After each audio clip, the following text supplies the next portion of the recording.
Rhea Ripley returns on this week's edition of WWE Raw, the surprising return of Mommy herself, and she had to go catch Dominic Mysterio, Dirty Dom, and Liv Morgan in a very compromising position in the middle of the ring after their successful win in the main event over Rey Mysterio and Zelina Vega.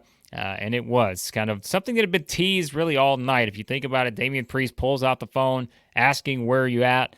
You had some other stuff, them asking Priest about, Dominic will have to find out for himself. And we know now he was talking about Rhea Ripley making her return. And this, now sets up a pretty fascinating thing. And you remember we said it was really just a matter of we didn't know the timeline for Rhea Ripley when she was going to return, but we knew when that happened, she was going to get a huge pop. And it was an enormous pop for her when that music hit. And now we know we're headed towards Rhea Ripley versus Liv Morgan. You would think that's coming at SummerSlam. Perhaps it is. This many years in the making. Once again, just like Rey Mysterio and Eddie Guerrero way back in the day, this is the battle for Dominic Mysterio. Who is going to be the person that gets Dominic? Are they going to turn this into a ladder match? Is it going to be Dominic on a pole? All of these seem to be possibilities leading into this match between Rhea Ripley and Liv Morgan. But it is. I mean, to me, that's how they're going to play this thing up. The way they did it here, you have Rhea come out. She runs off Liv Morgan. She gets in the ring. Dominic tries to beg for forgiveness here. It's not happening right now with Mommy, but it is going to be, I would think, played up to where did what happened before Rhea Ripley came out. Dominic celebrates with Liv. He realizes what he's done. He's like, oh no, I just hugged, Liv. Liv saw that as a sign of, yes, I finally got Dom. And then, of course, we saw them get to the mat there, and they lock eyes, Liv staring into Dominic's soul.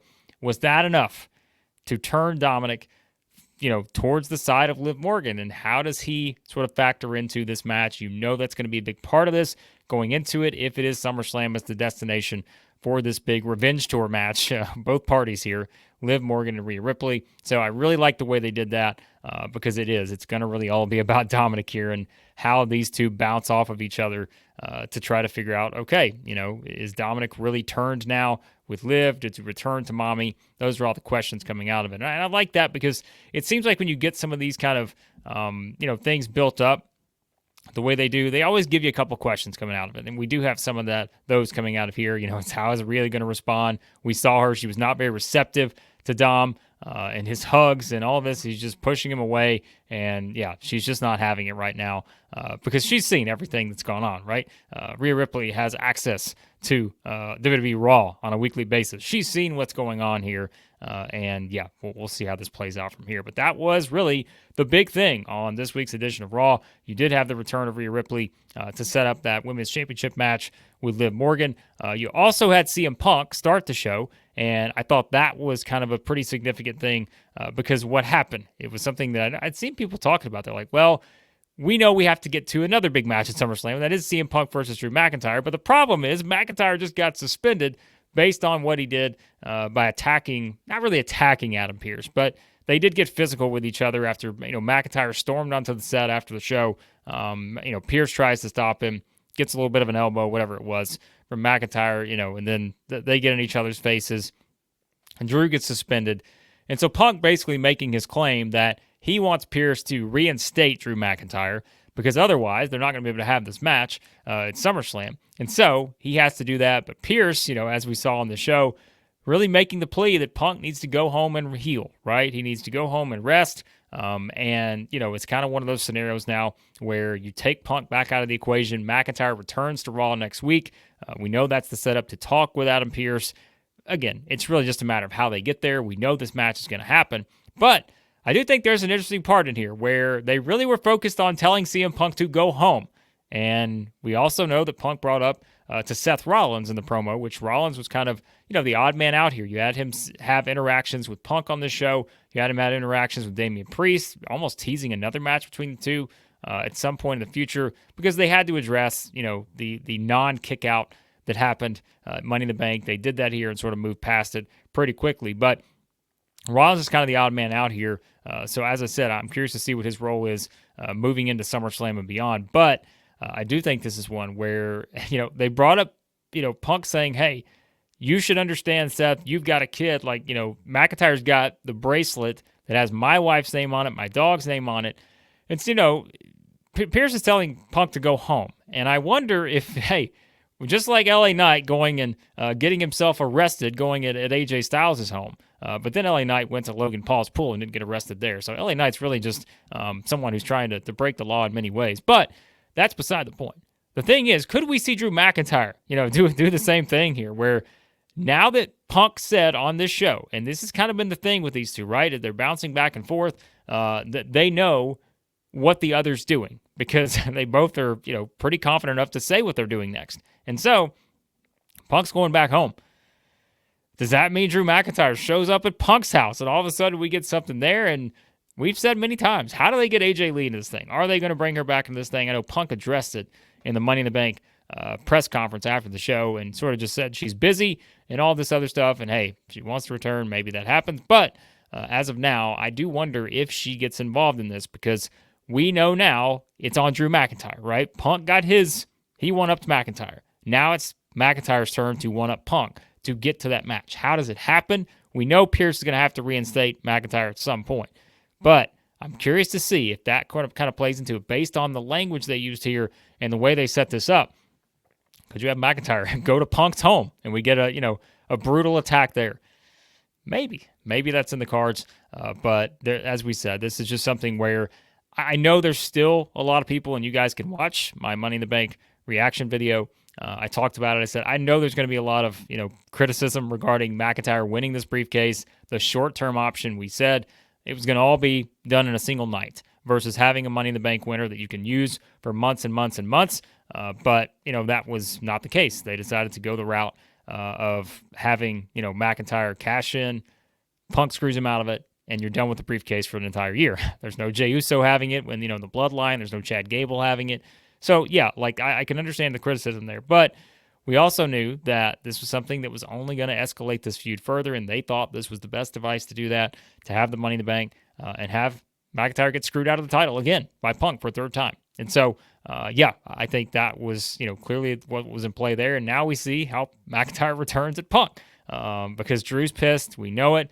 And that's why I think him taking it to another level, perhaps showing up at Punk's home, something like that. There's got to be something more personal added to the mix because you did get Punk reference that here on this show. So I'm curious to see if we have anything like that plays out over the next couple weeks. But we do know Drew McIntyre returns to Raw next week to have some kind of conversation with Adam Pearce about potentially being reinstated. Elsewhere on the show, you did have something very interesting and kind of the first time we've seen this since the return of the Wyatt Six. You had Bo Dallas / Taylor Rotunda sitting there in the office of Adam Pearce. Adam Pearce was everywhere on this show. He had a lot to deal with. I think Pat McAfee brought up that Adam Pearce had himself a hell of a night. So you kind of get the look there where Pearce has just talked to Chad Gable, and Gable's saying he's going to take care of this. Or, basically Gable's pleading for Pearce to do something. Then he says he's going to take care of it his way, and then he wants a vacation after that, which, by the way, we also saw later in the show. Once again, Chad Gable in the background. I think it was someone, it may have been Jackie Redmond talking to Shayna Baszler, Sonya Deville, and Zoe Stark, which we saw that group finally formed, which seemed to be hinted at for quite a while, which I really liked. You guys know I mentioned that before, not to get off on a sidebar here, but I said I thought Baszler and Deville would make for a great tag team. You have Zoe Stark added to the mix here. I really like this trio they put together there. But if you kind of go back to the Bo Dallas thing, he's sitting there and you've got, like I said, Gable's talking in the background of the Creed brothers and all that played into this. But if you kind of look at, how they're playing this, we got the video talking about, him talking about the family and saying that, they were people who were forgotten and all of this. But to actually see him sitting in that office, I think that was something that, okay, they're trying to play into this a little bit now because Adam Pearce now has to go in and have the conversation with this guy, knowing everything that's happened. And so I think that's a little bit of a different twist now on how they move forward because you're seeing Bo Dallas in the flesh right there, even though we're seeing the VHS tapes and all that being played out. Of course, we saw the huge attack when they returned several weeks ago. But I think that's kind of an element now that I'm at least intrigued by to see where are they going with this, to have that kind of, remember, you're separating Uncle Howdy from Bo Dallas here. And so now that we've seen him basically have a conversation with Adam Pearce, what does that look like moving forward? And he also kind of teased that thing in the VHS that, hey, you want us, or you think we're sick? We'll show you, why we're sick, or whatever he said, something like that. But yeah, I think that's kind of an interesting thing too. I thought coming out of the show, we got further advancement with Sami Zayn and Braun Breaker. I know some thought maybe they wouldn't go back to a rematch here between the two, and it seems like Ilya Dragunov now involved. So curious to see exactly what the match is at SummerSlam. You would think somehow maybe involves all of these guys, and so I'm curious to see where they go from there, because they really were focused on getting Braun sort of, heat back, I guess you could say, after losing that match to Zayn. And, it kind of is a scenario here where Breaker attacks Zayn, he attacks Dragunov like they have the match, and then sort of ends with Zayn trying to get his revenge on Braun and all that. But clearly, like I said, there was certainly some criticism coming out of Money in the Bank, but I think that when you look at it, Braun losing, I was somewhat surprised. Maybe they did it in clean fashion the way they did, but I almost felt like from the beginning, I felt like they should have had that match at SummerSlam where you had Breaker versus Zayn, but they decided not to go that route, and clearly they have something else in the works here.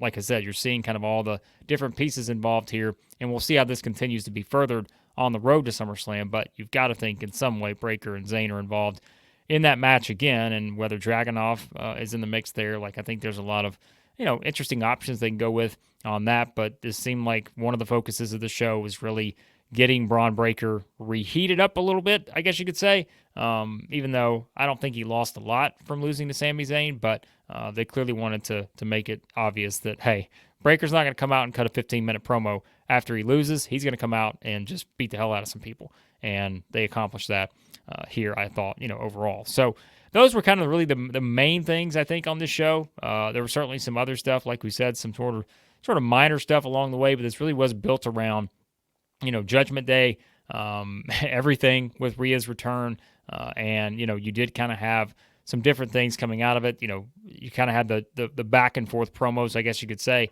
from Damian Priest and Gunther to really hype that match. So we know we're getting the face-to-face next week between those two. So Gunther returns next week, and like I said, I think most of the other stuff was pretty minor. I mean, everything kind of played into each other, right? You kind of had those same stories. I mean, you had a little stuff here with Bronson Reed and Sheamus. Then you had kind of, Pete Dunne after the match was not exactly thrilled with Sheamus, and I thought Michael Cole did a good job bringing that up with the Brawling Brutes and everything and why that is. But yeah, everything else, like I said, it was very Punk McIntyre focused, Judgment Day focused, and then you had the Chad Gable and, Wyatt Six stuff. Those seem to be kind of your main three things going on right now on the Raw side. And so, and then, as we said, you're now adding Rhea and Liv to the mix, and you'll get Damian Priest and Gunther. So very clearly defined in terms of, the feuds you have on Raw at the moment and kind of what the matches are going to be. And I think this sort of set in motion really what you would expect. Like we said, coming out of this, you kind of know what your Raw matches are going to be for SummerSlam. You know it's going to be Priest defending against Gunther.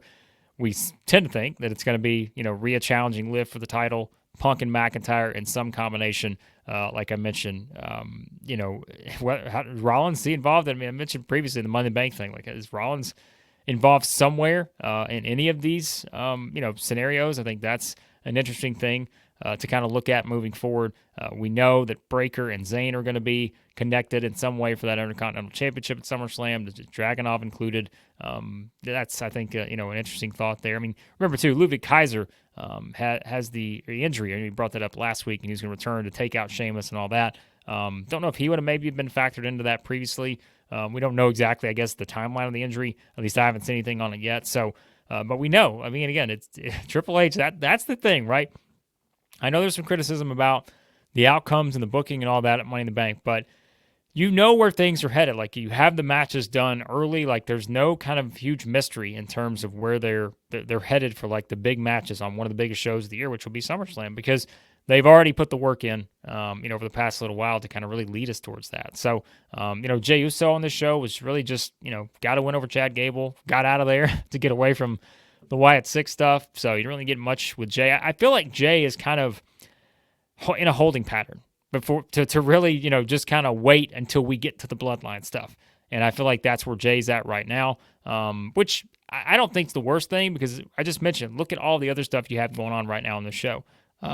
So maybe Jey feels like a little bit of, an afterthought when it comes to some of this other stuff, but we know how quickly this thing's going to heat up whenever he gets back into the Bloodline equation, which we tend to think will really start to jumpstart, at SummerSlam when Roman Reigns returns. At least that's the expectation. So, I'm curious to see, again, how they use Jey maybe leading up to the reforming of the original bloodline and when that sort of kickstarts for him. But what are you guys thought of the show? As always, I sometimes I get a chance to do these Raw reaction shows, the weekly shows, pay-per-views. Or PLEs, excuse me. We always try to do these, but sometimes I don't get a chance to do it, for the weekly shows. I'm going to try to do more of those moving forward, and then the usual videos you can find here on the channel as well. But let me know your thought on this edition of Raw. What did you think of Rhea Ripley's return? Where do you see things headed now with Dominic? Who does he choose? Does he choose Mommy or does he choose Liv? How does this all play out? And what else did you think was good on this show? What didn't you like so much? Curious your thoughts as always. So be sure to leave your feedback in the comments. I always appreciate you guys watching. Be sure to hit the like button, hit the subscribe button on your way out as well. And let me know your thoughts on this week's edition of WWE Monday Night Raw.